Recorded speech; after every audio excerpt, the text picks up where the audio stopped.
Presenting Orson Welles as the third man.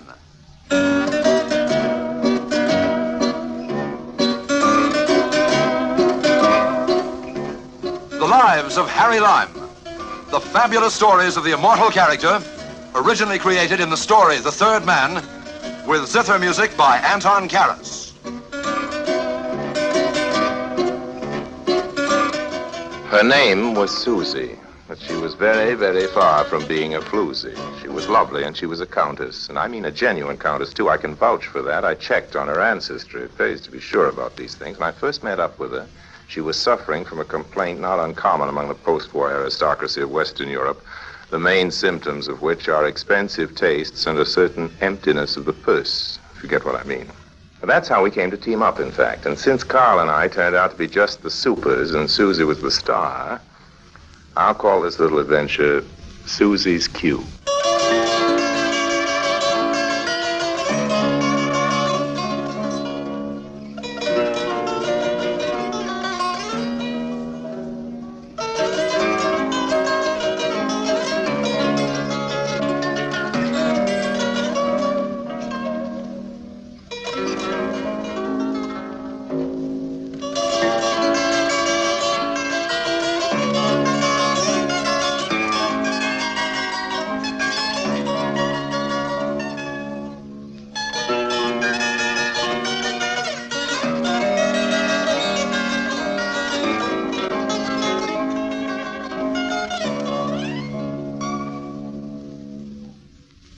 And now, Orson Welles as Harry Lime, the third man, in today's story, Susie's Cue.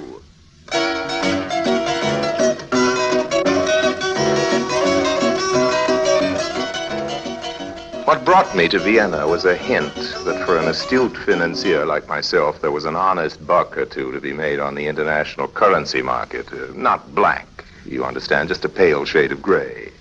My informant had neglected to mention, however, that the regulations were being policed with ghoulish enthusiasm by the authorities of the four occupying powers.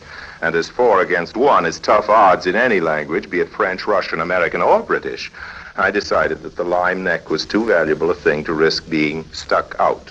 There were 3 hours to go before the next plane back to Paris, so I was filling in time in the American bar in the Hotel Continental, reading an afternoon newspaper. At the next table, there was a man and a woman. He was the German officer type, you know, tall and straight-backed with that scar down one cheek. And she was, well, let's just say she had everything, all in the right proportions and all in the right places. As I read on, I was vaguely conscious of the man rising. He left the bar, and then after a while he came back, and the next second he was beside me. With a click of the heels and a stiff military bow. Please forgive this interruption. Oh, certainly. See, the bookstall has no newspapers. We are wanting most anxiously to know the result of a case in the court today, which is bound to have been reported. Could I possibly be troubling you for a moment? For my newspaper? Not at all. Here you are, man. Go ahead. You are being most kind. Sure. Here we are, on the front page, as I thought. Baron wins claim, court order against divorced wife. Here's one. Splendid. You hear that, Suzie? Here's one. I am so glad. Your paper, 1,000 cents. Oh, well, why not take it over to your friend over there and read the report in detail? No, man. It is only the verdict we are wanting. Oh. The Baron is being a friend of ours, you see. Again, our grateful thanks. Auf Wiedersehen. Auf Wiedersehen, old man. Auf Wiedersehen.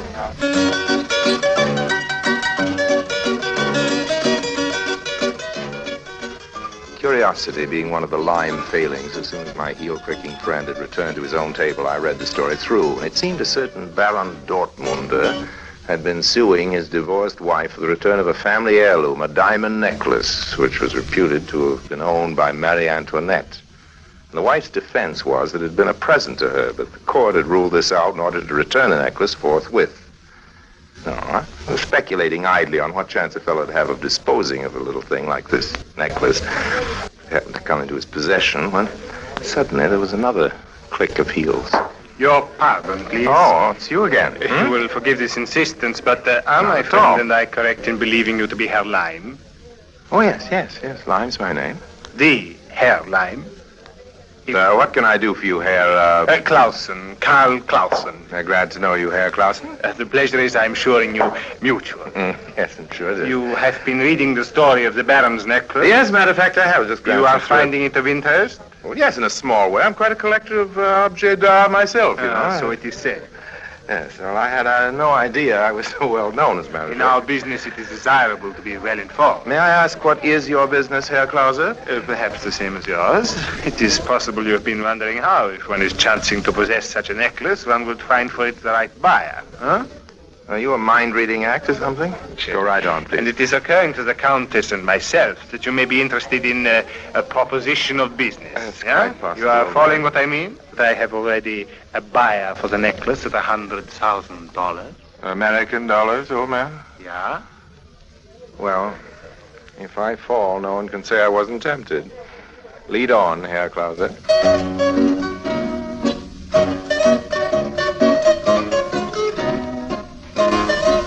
And that's how I came to meet Suzie. Their plan was simple enough. The Baron Dortmunder lived alone except for a housekeeper and a manservant in a small villa in one of the suburbs. Every Thursday night, the housekeeper went off duty. Next Thursday, Suzie planned to get the Baron out of the house by entertaining him at dinner. That left only the manservant. Klause was to cope with him by calling on the pretense of wanting to see the Baron and then keeping the fellow standing by while he wrote a long note. Meanwhile, with the coast clear upstairs, I was to purloin the necklace. It is no difficulty, Harry Lime.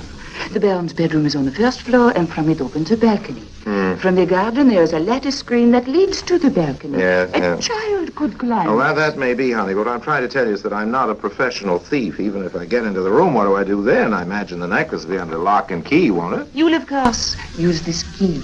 Oh, how did you get hold of that? Well, I thought perhaps it may be of service someday. So one evening when I was dining with the Baron, he drank a little too much champagne, and when he was not looking, I took an impression of the key and ran. Suzie is what you call a maker of opportunity. Obviously. Well, I'd certainly like to oblige, but... But what, my friend? Forgive such a sordid detail, but... What's in it for Harry Lime? Of course, we have not yet terms discussed. No, we have not yet terms discussed. How stupid of us. When the necklace is being sold, what say you to 1/5 of the proceeds? Yeah? Well, I can answer that in one word, Herr Klause. No. What would Herr Lime suggest? A three-way split, 1/3 each, You want a third? For me, it is agreed. But Suzie... Well, what point is there to quibble? Herr Lime is right. He is the one who takes the risk. Thank you, Countess. Is that okay with you, Herr Klause? If Suzie is saying it, I am in accord. Then it is how you say, a deal? Yes, it's how I say a deal. Good. Champagne, Carl. Champagne. Let us drink to our new partnership and its success.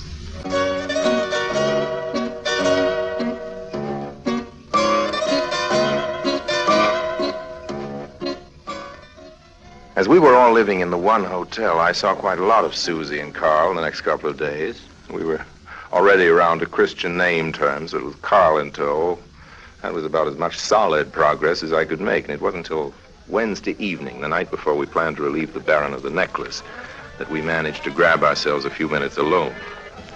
There was a beer garden next to the hotel with an orchestra that played nothing but waltzes. Harry, I wish for a while to talk with you. Well, here I am. No, it is too crowded here, too much noise. Where can we go? What's beyond that gate over there? Some trees and a lawn. No people? No people. I think we've been wasting our time here. Let's go, honey. As we went through the gate and left the dancers and the music behind, my heart skipped a jump or two, and I had a sort of crazy, excited feeling like a high school boy about to embark on his first love affair. Half of me was saying, go easy, Harry. Don't start something you can't finish. And the other half was longing to take Suzie in my arms. You are seeming a little nervous, Harry. You are not worried about tomorrow night. Oh, no, of course not. I'd be worried. You're not regretting you have joined with Carl and me? No, I'm glad. So am I. It is bringing to me much happiness to have met you. You are so different from every other man I have known. Harry, when this is over, when the necklace is sold and we have divided the money, what will you do?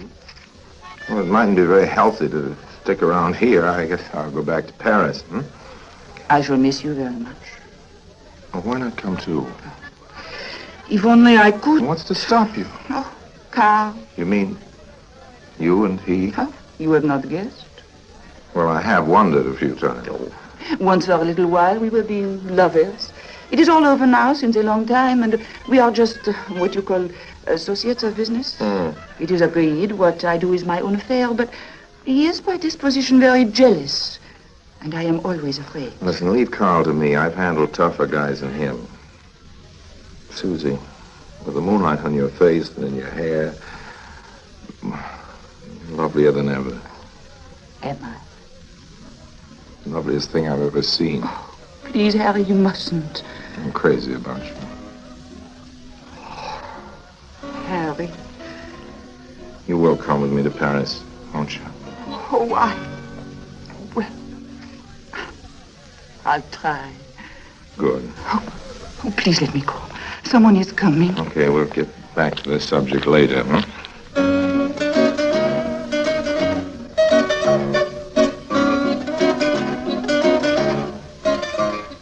I don't know just how much Carl was responsible, but I didn't get a chance to see Suzie alone all next day, so the question of the future stayed up in the air. Now, of course, there was something even more important to think about, Operation Necklace. Around about 9 o'clock, Suzie went off to keep a dinner date with the Baron. An hour after that, Carl and I left the hotel separately and met again later, according to plan, in a dark laneway that ran beside the Baron's villa.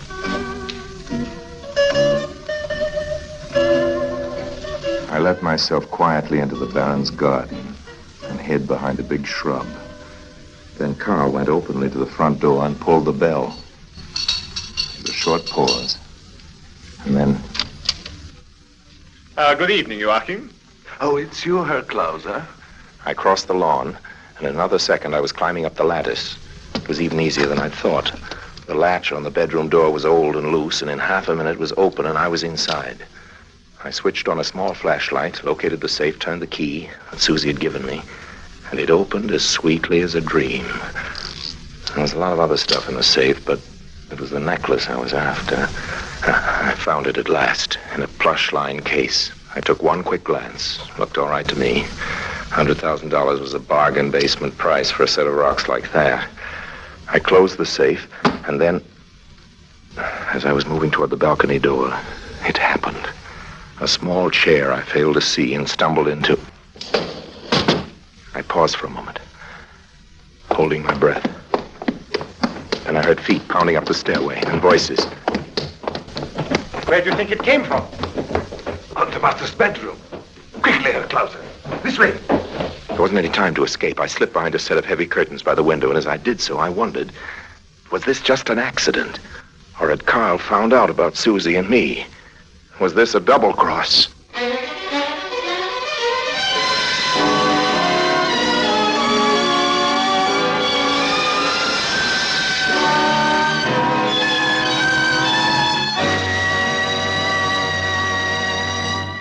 In a moment, Orson Welles returns as Harry Lime, the third man.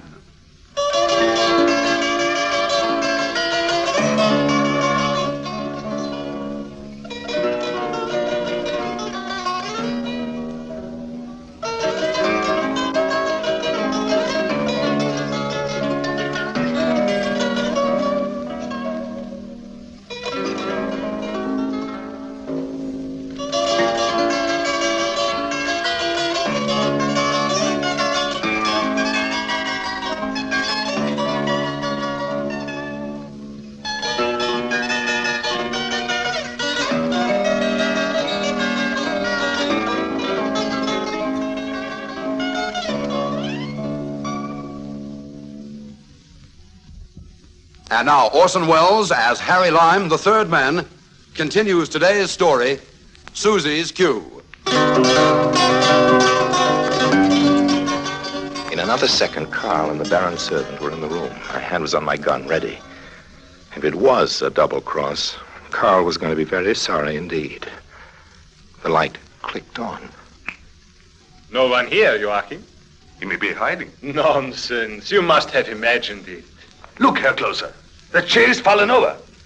That is no imagination. And the balcony door is unlatched. But you're sure you locked it? Quite sure. In that case, he's probably escaped into the garden.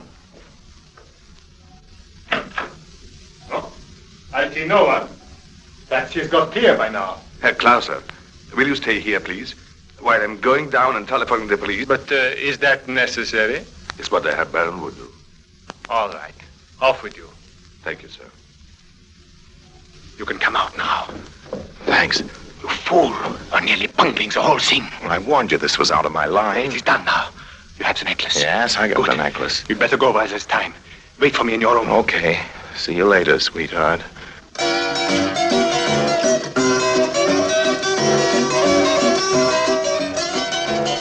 20 minutes later, I was back at the hotel. I waited in my room till after midnight when I was just beginning to wonder whether something had gone wrong. There was a cautious knock on the door, repeated 3 times. It was Carl's signal.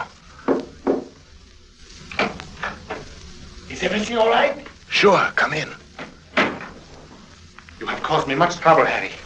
Much embarrassment. Well, so what? No one can possibly suspect you. You're getting all steamed up about nothing, old man. This is maybe. But it makes for all of us much difficulty. With luck, the Baron, his loss might not have discovered for many days, by which time we should all be out of Vienna and in the clear. Now the police are active and anything may happen. You have the necklace, Harry? Yes, of course I do, old Let me man. see. There. Feast your eyes on that, hmm? Ah, it is beautiful. You said it. I am seeing at midday tomorrow this man who wishes to buy. He will have the money in cash. Well, before I hand over the necklace, don't you think we should let Suzie have a look at it, too? Huh? Why?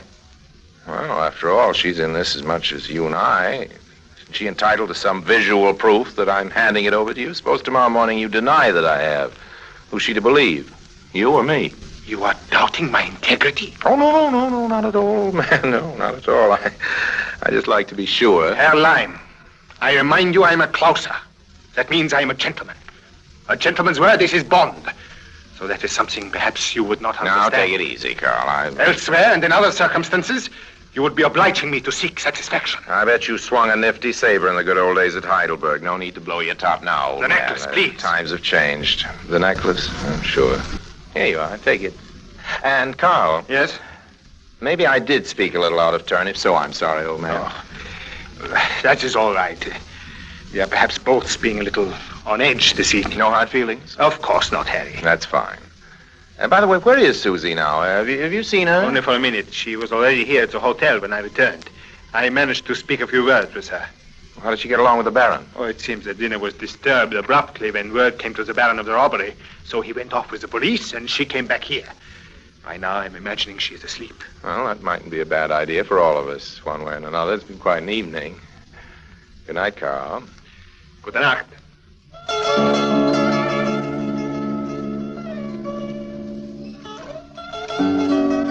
I was disappointed.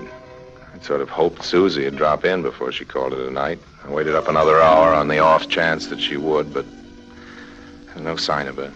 So I turned in. Next morning, she wasn't down for breakfast. At 11 o'clock, she still hadn't appeared. I went into the bar and bought myself a drink, and just as I was beginning to get really worried, there she was, looking fresher and lovelier than ever. Good morning, Harry. Oh, hello there. Now, where have you been? Why haven't I seen you? I've had to, as you call it, lie low. Lie low? Why? The police. You mean to say you're being tailed? Yes. But how come? Why should they possibly suspect you? I do not think they are suspecting me exactly, Well? but they are interested in me because I was last night with the Baron. And so, for the time being, I have to be careful. Harry, I have news for you. Important news. What is it? I'm afraid that Carl, he is how you say, double-crossing us. You must be wrong, Suzie. I grant you he's a bit of a pain in the neck, but after all, he's an aristocrat and a gentleman. Would you be interested to know that Carl's mother was a waitress in a beer garden? What? And that his father died in prison, where he was spending 20 years for robbery with violence. You're kidding. And that Carl was brought up in the slums and gutters of Vienna, and that before he was of age, he was 3 times in jail for picking pockets. Oh, it can't be true, all that smooth politeness, that... It is true. I am knowing his background, you see. You have given him the necklace. Oh, sure. Last night. Then perhaps you will explain to me why he has booked a single seat, on the 1 o'clock plane for Zurich. Is that a fact, Suzie? Yes, I have checked it for myself. So that's his little game. Well, he needn't think he can get away with it, Suzie. No. What are you going to do? I'm going to get that necklace, of course.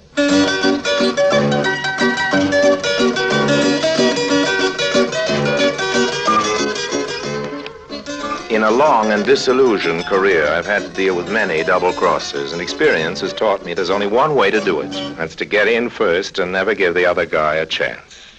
So when I burst in on Carl in his room, my gun was already in my hand. Harry, what is the meaning of this? I do not understand. You can save that no compris stuff, old man. But I assure you... Don't reach for your pocket either, because this happens to be loaded. It might just go off. The necklace, where is it? Please, if you would only explain. You heard me, the necklace. I'll give you 3 seconds. Eins, zwei. It is in my hip pocket. All right, turn around. But I do as told you're you... told, no tricks. Very well. That's more like it, right.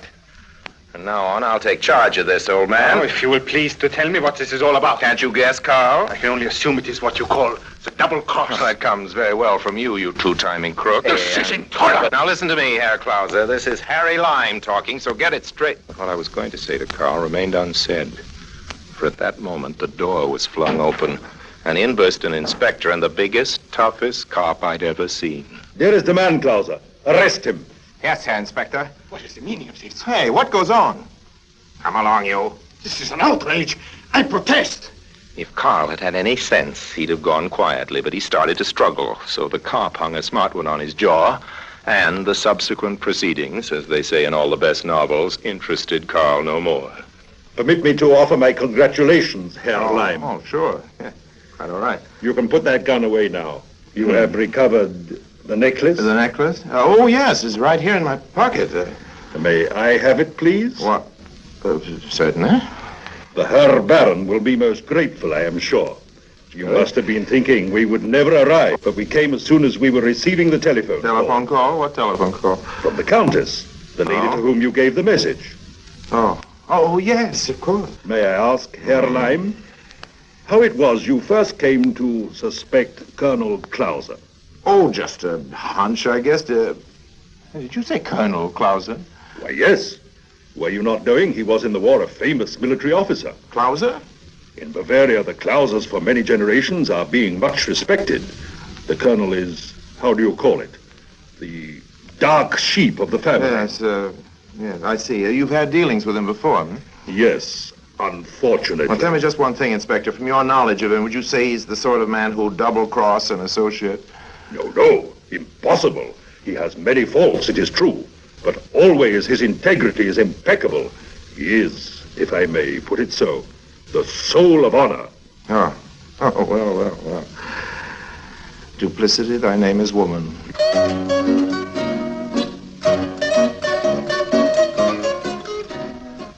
I knew most of the answers now, but there were still a few I had to learn. After the inspector had gone, I went looking for Suzie. I didn't have to search for long.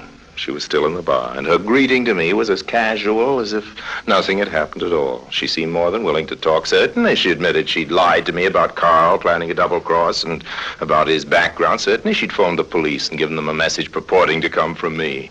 The further we went, the more baffled I must have looked. For finally, she put a cool hand on mine and smiled at me and said, Poor Harry. You find it all a little confusing, yes? Well, maybe I'm not the subtle type, but wouldn't it have been a lot simpler just to denounce both Carl and myself and made a thorough job of it? But I would never have dreamed to do that. But why? I had to get Carl out of the way, it's true. For a long time now he has been difficult, but with you it was different. Well, how? I have no cause to wish you ill, Harry. Besides, I like you. I like you very much. If anything were to happen to you... I still don't get it, you know. If Carl didn't plan to double-cross us, he'd have sold the necklace, and then your share would have been $30,000, isn't that right? Right. But as it is, you get nothing. Ah, but that is where you are wrong. I get the necklace. All of it. To myself. How come? It is very simple. You see, when I dined last night with the Baron, he did me the honor to ask me to be his wife.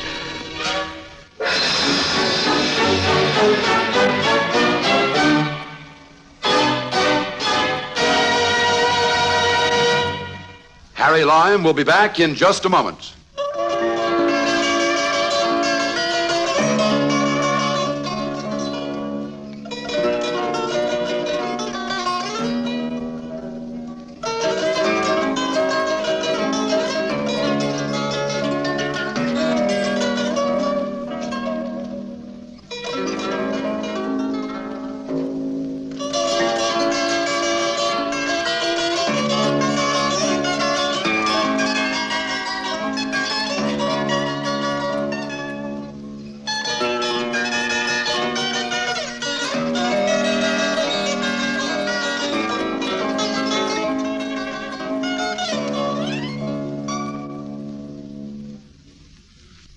And now, Harry Lime.